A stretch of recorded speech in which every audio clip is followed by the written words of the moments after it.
dans l'univers de mon métier. Donc un grand parcours dans une société de spiritueux, William Grant et Rémi Cointreau, durant presque 30 ans, où j'ai occupé divers postes.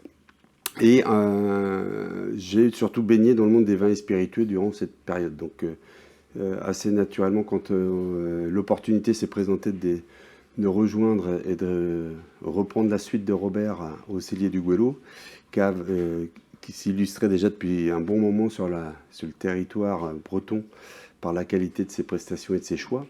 Ça a été assez naturel pour moi de donner une suite à ma carrière en reprenant la suite. Et c'était ensuite le vrai challenge, c'était de donner une suite logique à ce que Robert avait réalisé avec l'équipe qui est restée, que ce soit Stéphane qui a pris la parole tout à l'heure et Marie qui prendra la parole ensuite. Chose qui a été faite donc il y a maintenant 5 ans, quasiment 5 ans, puisque c'était le 1er avril 2017. En fait, il y a trois maîtres mots que je n'ai pas forcément indiqués, mais qui me guident dans mon cheminement. C'est des 3 valeurs qui sont plaisir, bien-être et ambition.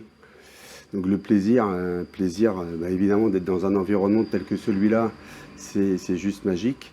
C'est juste du bonheur de pouvoir partager, c'est juste du bonheur de pouvoir sélectionner, c'est juste du bonheur de pouvoir proposer, c'est juste du bonheur de transmettre du bonheur. Voilà.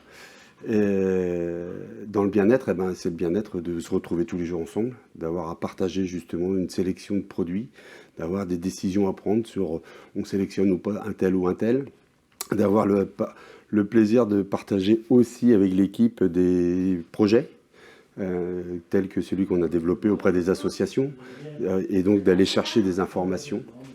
La chance que j'ai envie de dire que le Covid nous a imposé de nous recentrer sur d'autres sujets qui étaient dans les cartons, qui n'avaient pas été mis en place. L'association c'est venu assez naturellement, puisque c'est quelque chose qu'on maîtrisait mieux que le reste peut-être. C'est-à-dire que aider les associations à se refaire des ressources, sachant que les sponsoring avaient quand même été réduits de manière drastique suite au Covid. Et donc on proposait, nous, en sélectionnant des vignerons spécifiques, en personnalisant cette cuvée, on donnait du sens à l'association en leur faisant un prix préférentiel de manière à ce qu'ils puissent le revendre et se faire justement des ressources financières pour la suite. Depuis ma reprise de 1er avril 2017, nous avons fait évoluer l'entreprise sur différents terrains. C'est-à-dire que nous avons vraiment accentué le développement auprès de la restauration, principalement et quasi exclusivement à Paimpol.